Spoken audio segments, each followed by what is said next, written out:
Happy birthday to you. Happy birthday to you. Happy birthday. What are you doing? I'm singing happy birthday. We're having a party. This is not a birthday party.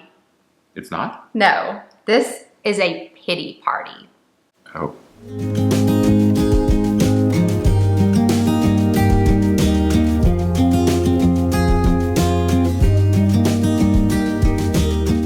Hey friends, welcome back to our channel and welcome if you're new. My name is Jenny and this is my husband Tony, and today we are talking about mindset and how to improve your mindset if you're faced with disability or if you are the spouse or friend or family member of someone who has a disability who is struggling with mindset. So we're an interabled couple. Tony uses a wheelchair and I don't. So we have had to learn how to navigate through all kinds of crazy situations. And mindset is so important in order to do that and get through those situations as smoothly as possible. And really, we have learned more by doing the wrong thing than the right thing.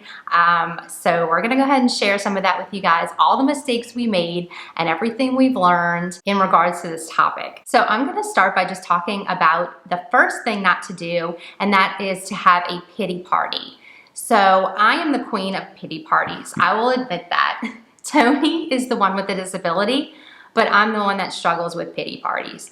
So I don't know why it's so difficult for me to understand, but for some reason I will put all of my energy into wondering why something is happening instead of what I need to be doing to get myself out of it. It's just the way that my mind works. I tend to dwell on the overall meaning of something or the why behind it. Or, why is this even happening to begin with? How many times have I done this in a relationship? Lots. It's just the way that my mind works for some reason. And I have had to get myself out of this habit because it doesn't mean there are no answers to those questions, but very rarely do we get those kinds of answers. So, why a wheelchair had to break right in the middle of our vacation, or why you had to fall on my birthday. Mm-hmm. Remember that? Oh, yeah. I was so upset about that. Or, why the ramp had to break right at that time that it broke and, you might be late for work. Right. Or why you even have muscular dystrophy to begin with. My brain will take these and just go on a ride for like way too long. And I've never really received answers to those questions. Those questions are not really answerable. But I realized that I needed to start asking questions that actually would get me somewhere, like get me from point A to point B. And those are completely different questions. They have nothing to do with why in the world does Tony even need a wheelchair or why did the ramp have to break. It has more to do with what do we need to do to fix this situation. And since I have let go of the pity party, I am so much happier. And it doesn't mean I don't occasionally dip back into it and catch myself, decorating for the party, if you want to say. But I don't actually have the full-blown party anymore because I've just realized it's a total waste of time. Right. So the number one thing that we do not advise you to do is have a pity party. And I know it's easier said than done, but it will make your life so much easier and you'll be so much happier if you let go of some of those unanswerable questions. The next thing that we don't recommend you do is to isolate yourself. So Tony's going to tell you all about that because he has direct experience with isolating. Yes. I remember that was probably one of the first responses I had when, like, immediately after I got diagnosed, because I felt like people were going to start, like my friends and everybody that I worked with and all these people that I held closely to me were going to start pushing me away just because I couldn't or I wouldn't be able to do all the things that I used to be able to do with them. So I started putting up the walls, and just as kind of, it's weird to think about, but it's kind of like a preemptive way of guarding myself. And just, I kind of touched on it on the last video where I was talking about the party and going out to trying to walk out to where everybody else was because it was so far away. And just, you get like that building kind of fear, and you not only are you in that situation where you're just like, okay, I'm going to be exposed and then I'm going to have a lot of explaining to do. I shouldn't have been looking at it that way, where, or at least that's how I felt. Like all of a sudden I had to say, okay, guys, this is where I'm at now. I wanted to kind of shield them from that kind of knowledge. I didn't want to hurt or distort that image that they had of me then. So I started to just pull away. I would kind of turn down invites to hang out and go to people's homes. I mean, just because it was harder to do as the muscular dystrophy progressed.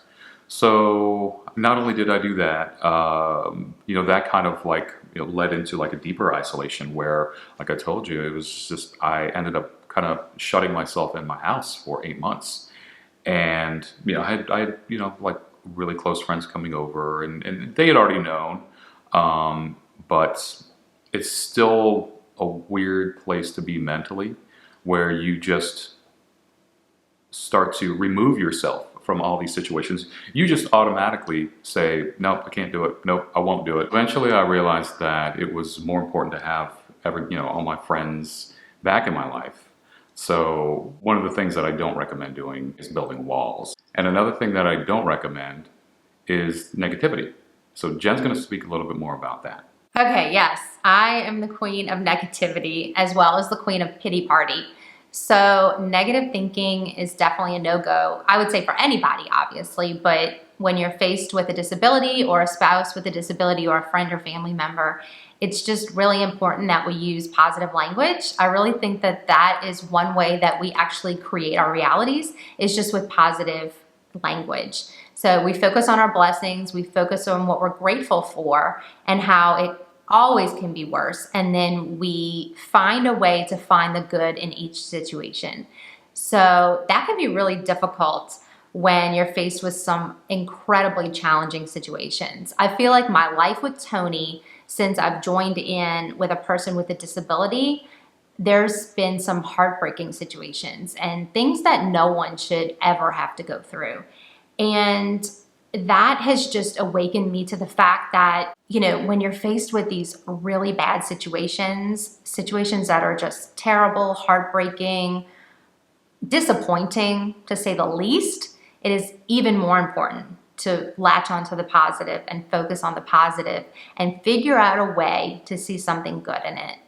And that has been helping us a whole lot. It helps me a whole lot. Tony does have to work on positive thinking just like anybody.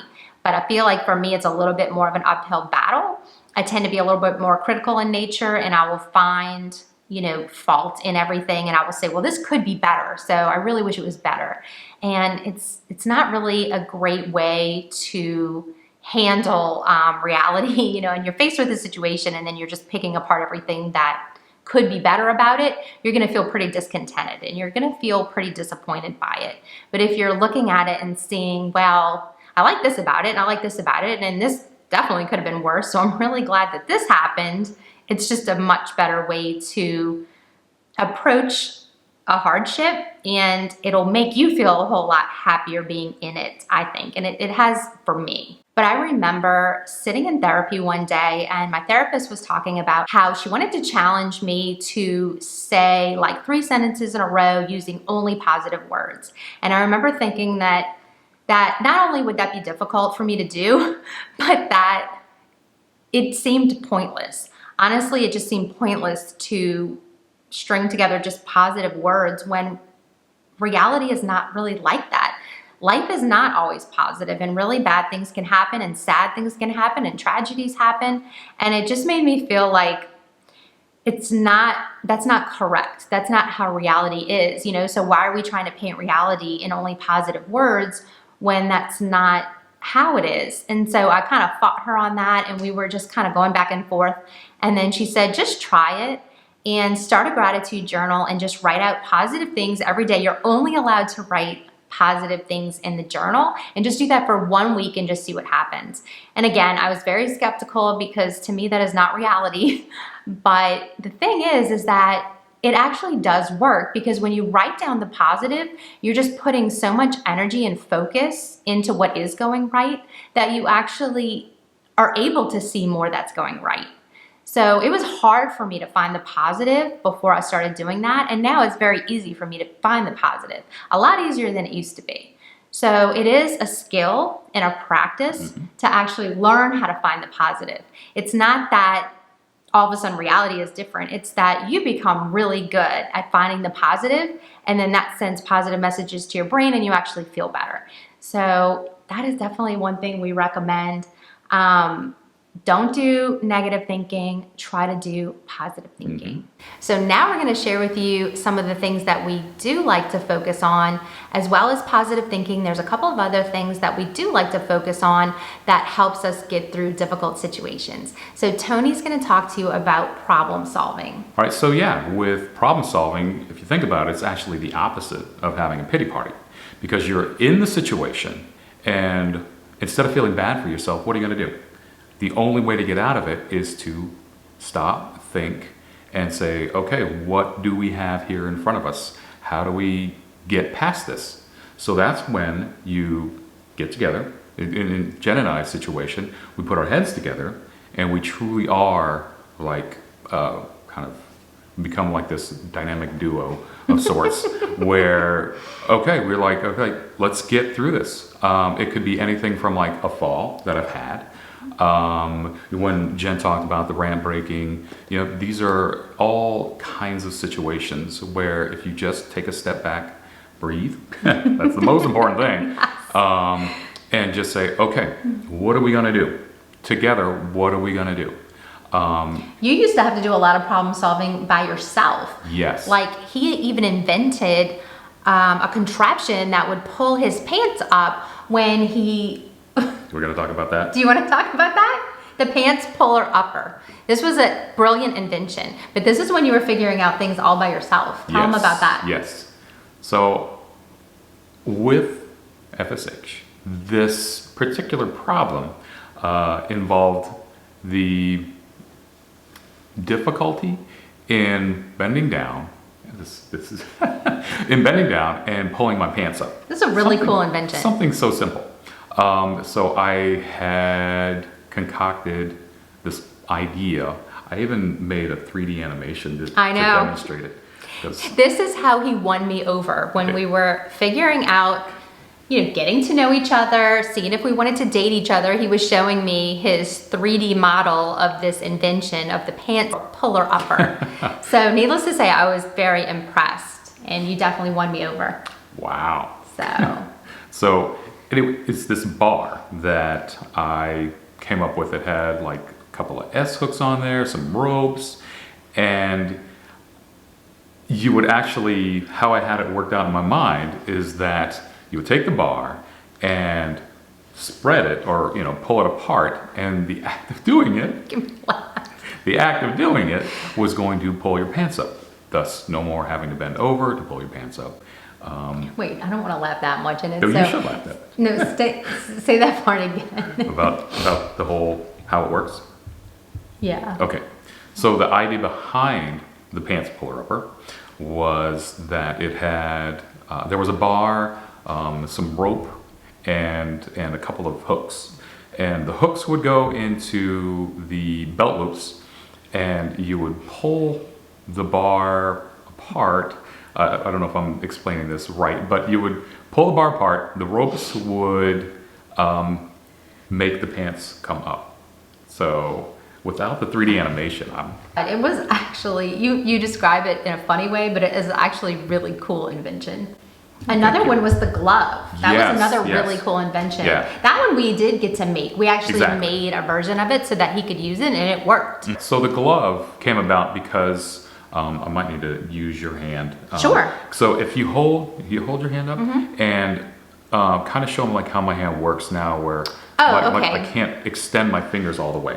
Right, so this muscle, the one that, can you see my hand? The one that... Right here on the back of her... Yeah, right here is the one that makes the fingers extend. So if that muscle becomes too weak, then the fingers tend to curl in, right? Exactly. So, and it's just hard to open them completely. And so when you're typing, it's really, really hard to type if your fingers don't extend. And so he had made a glove. Yeah. I think it was like a fingerless glove. And then he had rubber bands connected. It's just a prototype.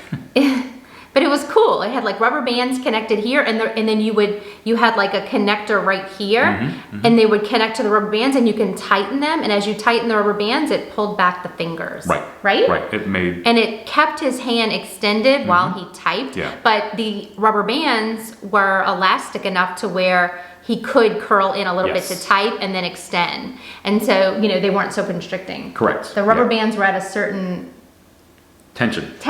Yes, exactly. Yeah, yeah. So that was another kinda, cool one. Yeah, it like replaced the muscle strength that I had lost on, you know, the back of my forearm. So, but yeah, I really like that idea. Yeah, it's cool. Actually, it worked. Talking about the pants puller upper, I kind of missed that idea too. We need to $1 go idea. back to that pants puller upper and bring it to life. I agree. Yeah. Another idea that we had was the standing table. Yes. Yes. You made a few of those. Yes. Yeah. So yeah, the standing table was great because we had one. We actually had a couple. One we would keep in the bathroom. One we would keep next to the bed. And what it allowed me to do was go from like the wheelchair to a standing position. And this is back when, you know, I could do that. I've since lost that. But it gave me the ability to transition. Like if I needed to stand up to get into my crutches or get in and out of bed, in and off of the toilet or into the bathtub. The standing table was awesome.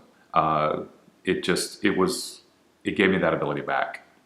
It made life a lot easier for the years that we needed it, which is really the whole point. You know, when you put your energy into problem solving, life actually gets easier. When you put it into the pity party, life feels harder. So those little problem solving solutions hacks that he came up with, you know, we actually thought of a lot of those together, you know, not the ones before you met me, but since we came up with all kinds of stuff together. Two heads are better than one. Yeah, Jen was there with like the measuring tape, taking like, okay, lean forward and I'm going to get the height, you know, and all of that worked great. I wouldn't have been able to do that or let alone thought of doing that. So, and we had a great time doing that together, and it brought us closer. It does. And made us feel like we were accomplishing something, and like life was getting easier because we were making these cool inventions. So I really think that that was a good place for our energy and for our focus. So I am a big fan of problem solving. Exactly. So just to wrap up, we don't recommend pity parties or isolation or negative thinking. We do recommend problem solving, asking others for help, and positive thinking. So those are the things that have really helped us navigate through some difficult situations. And whether you're disabled or not, or if you have a disabled partner or not, life is hard. And I feel like challenges come our way no matter who we are. And so if you do have a disability and you're watching this, I really hope it helped you. But if you don't have a disability, I hope it helped you as well, because we're all human and we all have struggles and we all face difficult situations. So thank you so much for watching this video. I'm so grateful that you spent some time with us today. And please comment down below and introduce yourself if you're new to our channel, or just come on and say hi. Even if you're not, we love getting to know you guys. This has been so fun for us. And we love engaging with you in the comments. Make sure you're subscribed and do us a big favor and hit the like button if you enjoyed this video. That really helps our channel a lot. We really hope this video encouraged you, and we don't want to leave without reminding you that you're stronger than you know. Bye, guys. Thanks, everyone.